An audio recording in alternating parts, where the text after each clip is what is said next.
அனைவருக்கும் வணக்கம். இந்த வீடியோ தொகுப்பில் நம்ம என்ன பார்க்க போகிறோம்னா, கேட்டதை கொடுக்கும் அரச மர வழிபாடு தான் நம்ம பார்க்க போகிறோம். இந்த அரச மர வழிபாட்டை நம்ம பார்க்குறதுக்கு முன்னாடி நம்ம சேனலை சப்ஸ்கிரைப் பண்ணாதுங்க, சப்ஸ்கிரைப் பண்ணுங்கள். ஆல் என்ற பெல்லைக்கு கிளிக் பண்ணுங்கள், லைக் பண்ணுங்கள், ஃப்ரெண்ட்ஸுக்கு ஷேர் பண்ணுங்கள். தொடர்ந்து உங்கள் ஆதரவுகளை கொடுங்க. அடுத்தடுத்த வீடியோ நல்லதாக பதிவிடுறோம், பயனுள்ள வீடியோக்கெல்லாம் நாங்கள் பதிவிட போகிறோம். அதனால் தொடர்ந்து நம்ம சேனலை ஸ்கிப் பண்ணாத பாருங்கள். அப்போ தான் நான் என்ன சொல்ல வருன்றத உங்களுக்கு அடுத்தடுத்து புரியும். முழுசாக தெரியாமல் ஒரு விஷயத்தில் நம்ம இறங்கக்கூடாது. அதனால் முழுசாக பாருங்கள். இப்போ வாங்க வீடியோக்குள்ளே போகலாம். இப்போ இந்த அரச மர வழிபாடு அப்படின்றது பழங்காலத்திலேருந்து இருக்கிற ஒரு வழிபாடு தான். இது ஒன்றும் புதுசாக ஒன்று நான் சொல்லலை, சரிங்களா? நிறைய பேருக்கு தெரிஞ்சிருக்கோம், தெரியாதவங்க தெரிஞ்சுக்குங்க. இப்போ இந்த அரச மர வழிபாடு அப்படின்னு எடுத்துக்கிட்டிங்கன்னா, நம்ம என்ன மனசில் நினச்சி எனக்கு இது வேணும், இதை நடத்தி கொடுன்னு சொல்லிட்டு அந்த அரச மர பிள்ளையார்கிட்ட நம்ம வேண்டுறோமோ, அந்த வேண்டுதல் விரதம் இருந்து நம்ம வேண்டுதல் வைக்கிறோமோ, அந்த வேண்டுதல் அந்த 48 நாளுக்குள்ளே கண்டிப்பாக நடந்து முடிஞ்சிடுது. இதை நாங்கள் அனுபவத்தில் பார்த்த முறைகள், சரிங்களா? இப்போ இது எப்படி செய்யணும் அப்படின்றத நான் தெளிவாக சொல்கிறேன், கவனமாக கேளுங்க. பௌர்ணமி அமாவாசை நாள் இல்லை வெள்ளிக்கிழமை செவ்வாய்க்கிழமை ஏதாவது ஒரு நாளை தேர்ந்தெடுத்துக்கணும். இந்த விரத நாட்களில் சுத்தபத்தமாக இருந்து பூஜை செய்யணும். சுத்தபத்தம் கண்டிப்பாக அவசியம், முழு நம்பிக்கையோடு செய்யணும், சரிங்களா? இப்போ பார்த்திங்கன்னா, ஏதாவது ஒரு நாளை நீங்கள் தேர்ந்தெடுத்துங்க. அன்னிலிருந்து 48 நாட்கள் இதை தொடர்ந்து செய்யணும். இடையில் ஒரு நாள் கூட கேப் விடக்கூடாது, தொடர்ந்து செஞ்சுக்கிட்டே இருக்கணும், சரிங்களா? உங்களுக்கு பக்கத்தில் ஏதாச்சும் ஒரு சிவன் கோயிலோ இல்லை விநாயகர் கோயிலோ இருந்தால் அங்கே அரச மரத்துக்கு அடியில் ஒரு விநாயகர் வச்சுருப்பாங்க.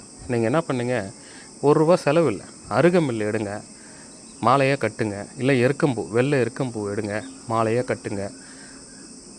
எடுத்து போயிட்டு விநாயகர் ஒரு குடம் தண்ணி ஊற்றிட்டு சந்தனம் நெத்தியில் வச்சுட்டு அந்த அருகம்பில்ல மாலையாக போட்டுட்டு, முடிஞ்சால் வெத்தலை பாக்கு வாழைப்பழம் வைக்கலாம். இல்லை என்னால் அந்த அளவுக்கு கூட வசதி இல்லை, எனக்கு ₹1 செலவு பண்ண முடியாது, ரொம்ப கஷ்டத்தில் இருக்கிறேன்னா வெறும் அருகம்பில்லை மட்டும் மாலையாக கட்டி போட்டுட்டு அந்த சாமியை அந்த அரச மரத்தோடு சுற்றி நின்றுட்டு 108 வாட்டி சுற்றி வரணும். 108 வாட்டி சுற்றி நின்றுட்டு கொஞ்ச நேரம் அமைதியாக உட்காந்து என்ன வேணுமோ அதை தியானத்தில் மூலிமா அமைதியாக கேட்கணும். அப்படி விநாயகர்கிட்ட சுற்றி வரும்போது ஒரு மந்திரத்தை சொல்லி சுற்றி வரணும். என்ன மந்திரத்தை சொல்லணும்னா, ஓம் ஹ்ரீம் க்ளீம் மகா கணபதி நமோ நம ஸ்வாஹ, இதுதான் மந்திரம், சரிங்களா? இந்த மந்திரத்தை சொல்லி 108 வாட்டி சுற்றி நீங்கள் அமைதியாக உட்காந்து, எனக்கு இந்த பிரச்சனை உங்களுக்கு, அதாவது என்ன தேவை, உங்களுக்கு என்ன தேவையோ அதை விநாயகர்கிட்ட சகஜமாக உட்காந்து பேசணும். பேசுகிற மாதிரி நம்ம கேட்கணும், மனசுக்குள்ளே கேட்கணும். நம்ம கண்களை மூடி மனசுக்குள்ளே கேட்கணும். கேட்டுட்டு நம்ம அமைதியாக எங்கேயும் போகக்கூடாது. சுவாமியை தரிசனம் பண்ணிவிட்டு நேராக வீட்டுக்கு தான் போகணும். இதை தொடர்ந்து 48 நாட்கள். வீட்டில் எப்படின்னா, பாய் மேலாம் படுக்கக்கூடாது, வெறும் தரையில் படுக்கக்கூடாது, உடம்பு சரியில்லாத போயிடும். அதனால் கீழே ஒரு புது பெட்ஷீட் வாங்கி கீழே போட்டுக்கிட்டு அந்த பெட்ஷீட் மேலே படுத்துக்குங்க.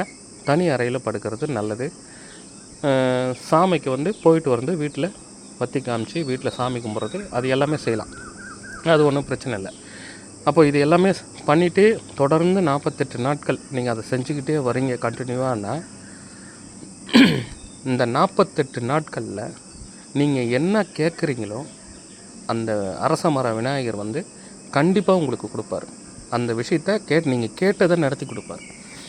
ஏன்னா அருகம்பில்லுக்கு அவ்வளோ பவர், அவ்வளோ சக்தி இருக்குது அந்த அருகம்பில்லுக்கு. விநாயகர் நம்ம கூட இருக்கிறாரு, விநாயகரை நம்ம வணங்குறோம், விநாயகருடைய கடைக்கண் பார்வை நம்ம மேலே படுது அப்படின்னா உலகத்தில் அவங்க மிகப்பெரிய ஒரு அதிர்ஷ்டசாலியாக இருப்பாங்க. வாழ்க்கையை முன்னேற்றுவார். அது மட்டும் இல்லைங்க, கிரக கோளாறுகள், அதாவது கிரகங்கள் ஏதாச்சும் நம்மளுக்கு கஷ்டங்கள் கொடுக்குற மாதிரி இருந்தாலும் அது எல்லாமே சரியாயிடும்.